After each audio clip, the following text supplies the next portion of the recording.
3 weeks ago, and my office has put a group of individuals together here at Precinct 4 that have started reviewing these cases with the District Attorney's Office, and we have already refiled over 100 criminal cases. You know, we see a lot about bail bond reform. We see these repeat offenders getting out on the street with little or no bail. You know, this all plays in together with emboldening these criminals on our streets. You know, the message today that I want to give out is if you come out here to Precinct 4 and you commit a crime, if your case is dismissed, you can count on it being refiled. I have communicated with 64 other law enforcement leaders here in Harris County. I have encouraged them to find the resources and do exactly what I'm doing here at Precinct 4. We cannot let these people go without having their day in court. Now, I will say some of these probable cause statements do need shoring up, and we fix them. But at the end of the day, we must you know, hold these criminals accountable, and by these judges and magistrates holding me accountable as a law enforcement leader, you know, the flip side of that coin is now I'm going to hold them back accountable to make sure they adjudicate these cases and go from there. A couple of days ago, I visited the mother of the 11-year-old kid that was killed in East Houston, you know, going out to his vehicle to get his jacket out of the vehicle. We're seeing more and more crime. We are on the precipice of a total collapse here in Harris County with public safety if we don't change direction. I'm choosing to change direction, and I feel confident that other law enforcement leaders will do the same. I would like to turn it over to Eric Batten with the Harris County Deputies Organization to say a few words. Thank you, Constable. And first off, let me start by saying we applaud his efforts and what he's trying to push forward on. And we hope that he is not going to get any pushback. You know, currently Harris County is being raided by murderers, rapists, robbers, and thieves. The sad reality is we have elected officials who are allowing this to happen. 3 of them are sitting down in Commissioner's Court. The others are judges who've been elected to the bench. You voters in Harris County have a choice to make real soon, coming up in March. And we're going to suggest to you right now that you hold these people accountable. They're not doing their jobs. They've refused to do their jobs. And we're asking you to make them accountable by taking them out of office. There's nothing more frustrating for law enforcement officers to go out there and do their job and do it with the utmost responsibility. But when it's turned around on us and we have a part of the system that just refuses to work, it's discouraging. We're asking that you help support us. We need your support and we need your help. Thank you. Nicole, you want? Thank you. Thank you very much. For 41 years, Crime Stoppers of Houston has been working hand in hand with law enforcement to solve dangerous felony crimes in the greater Houston area. We do this in partnership with law enforcement, with the media who covers our cases, and with the tipsters that report every single day information that they have. As a result, our tip line has helped solve over 36,000 felony cases and helped apprehend over 27,000 dangerous felony suspects, many of which we pay rewards on multiple times because they get out and they're back on the streets to commit more crimes, and then our phone rings again giving more information on the same suspects. I'd like to share a few more stats with you.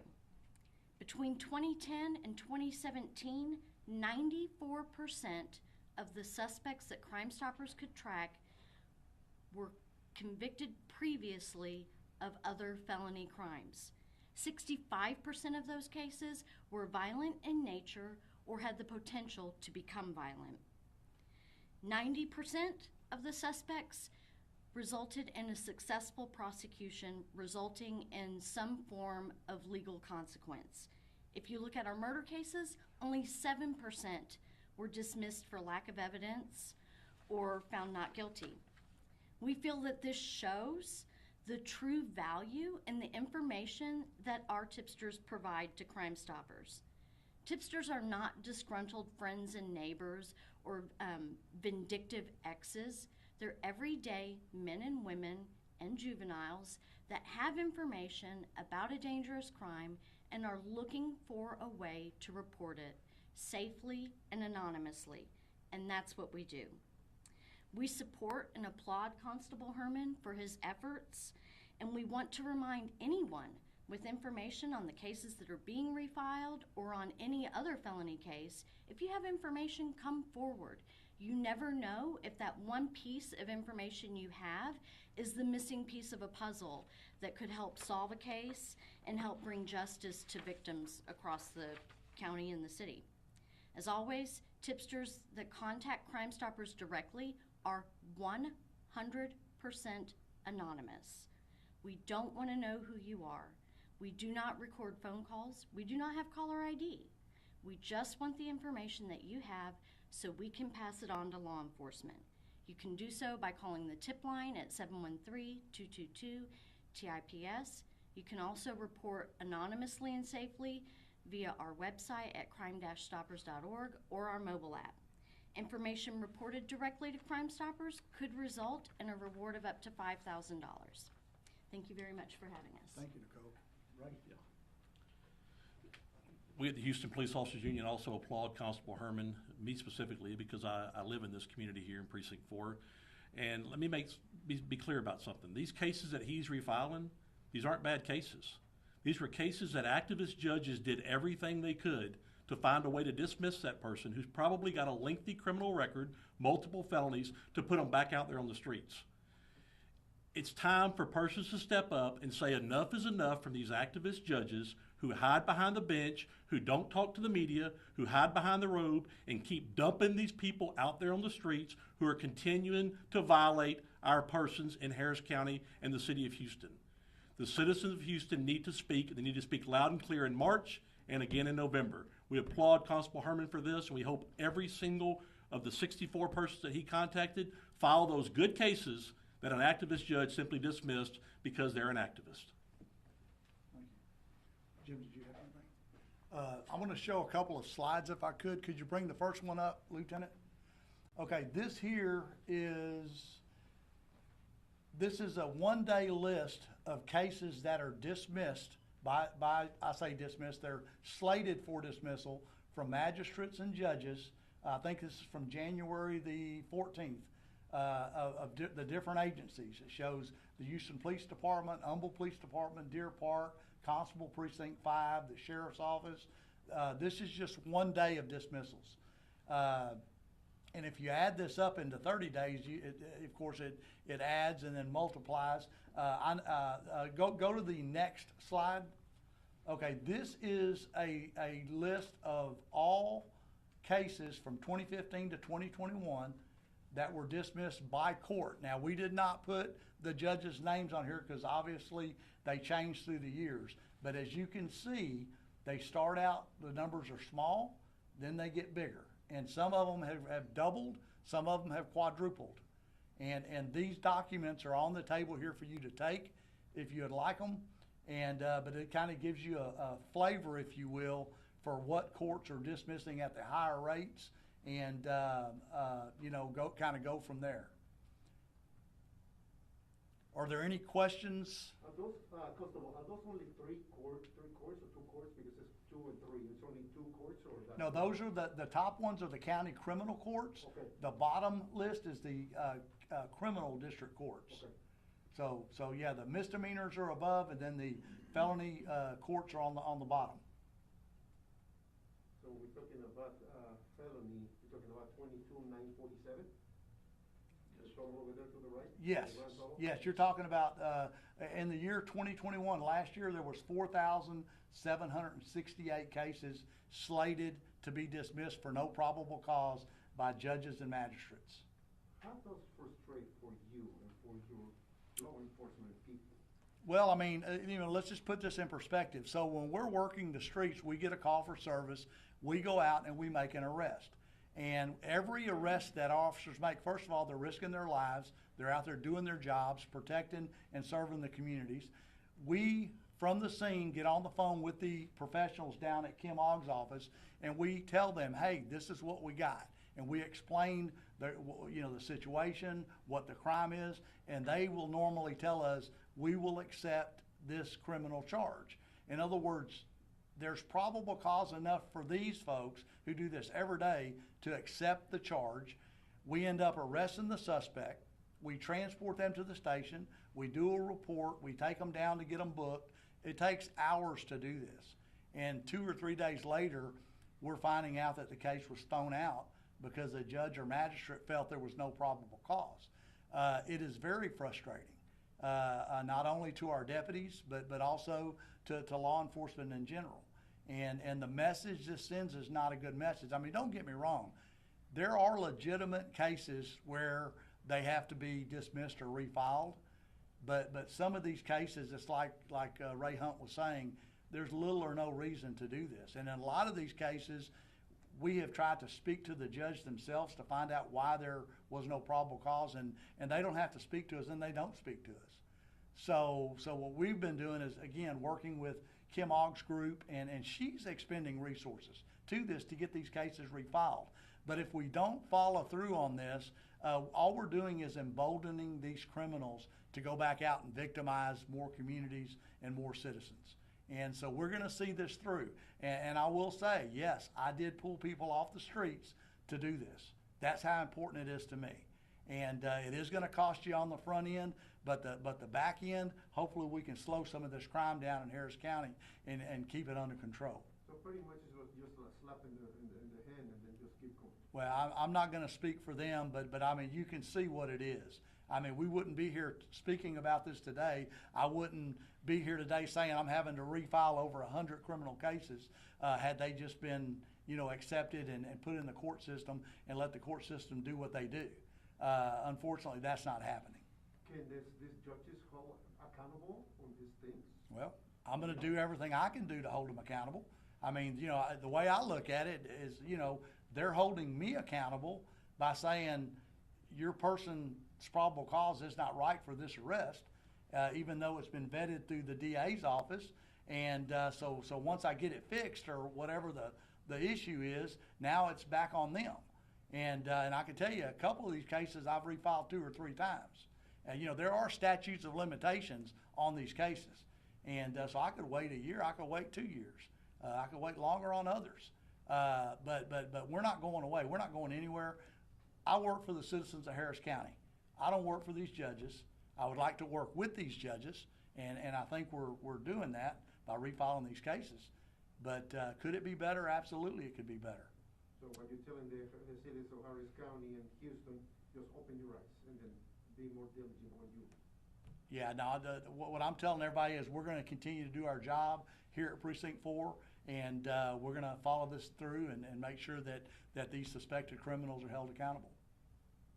So specifically, are you referring to the stage in which a magistrate would determine probable cause in a hearing and it being not dismissed, but probable cause not being determined at that stage, or by the time it gets to a judge, it's then dismissed? Jim, you want to elaborate on that, or one of y'all? It's at both stages. I'm sorry?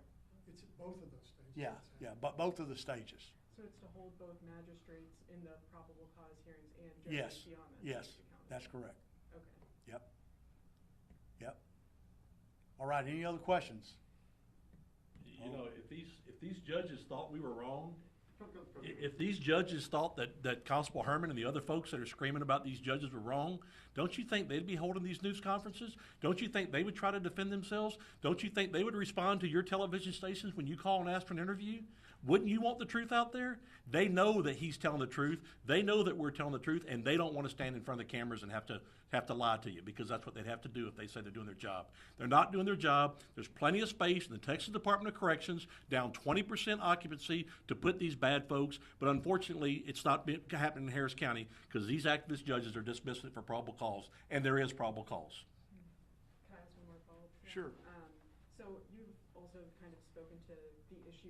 whether you can figure out if these have been legitimately dismissed for lack of probable cause or whether they haven't, because there's questions about that.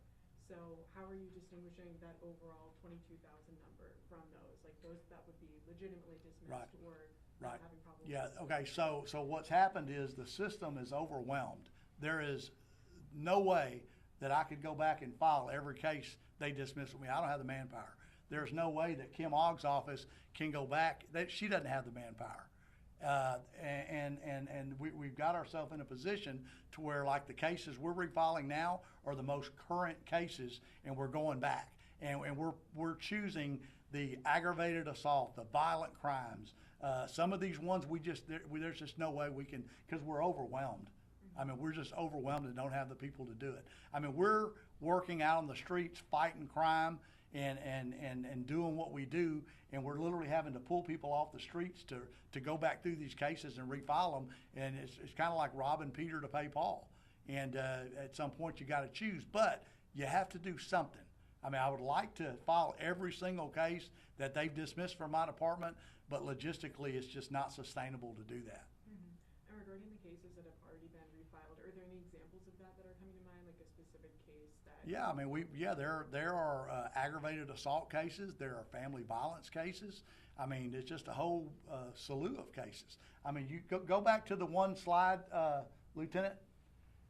Yeah, right there. I mean, you could look at some of these cases: assault on family member, driving while intoxicated, possession of drugs, aggravated robbery, the second one from the bottom. I mean, this is what we get. And so what we as leaders have to do, what I'm doing, is picking out the most severe ones that's basically having the most impact on our communities. And we pick those and we go with those. So on these, it would just be the ones for Precinct 4 at this point, but you're encouraging other agencies to do the same thing? Right, yeah. Now, I cannot deal with these other agencies. I only deal with mine. And we get an email from Kim Ogg's office every week showing what cases have been dismissed, what judge dismissed them, and why.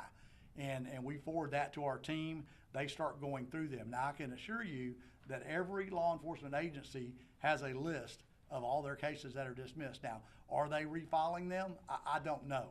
I've been told some of them are not, but I can tell you a lot of them will start.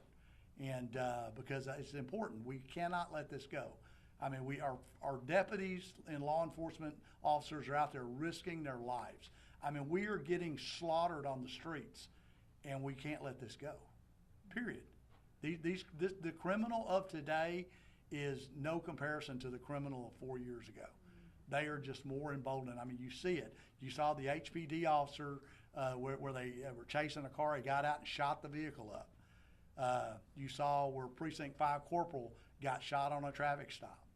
You saw Sergeant Gutierrez with the sheriff's office get run over by a drunk driver. I mean, it's just, you know, so I was at a Kroger's the other day off duty, and a person walked up to me and he said, "Hey," he goes, "you're Constable Herman." And I said, "Yes, sir." He goes, "Can I ask you a question? I've been meaning to call you and ask you this question." He said, "When is it going to be against the law again to commit a crime in Harris County?" That's how our citizens feel. They feel like nothing's being done. And the reality is we're doing all we can do. But unfortunately, we're going to have to bear down and do more. So, all right, any other questions? All righty. Yes, ma'am. Could we also get names, spellings, and titles for the different people who spoke today? Sure. You got mine, right? Yeah. Okay. Eric, I'll let you do yours. I'm Eric Batten, ERIC, BATTON, with the Harris County Deputies Organization, and I am the Executive Director. I'm Nicole Christoph, NicoleChristoph,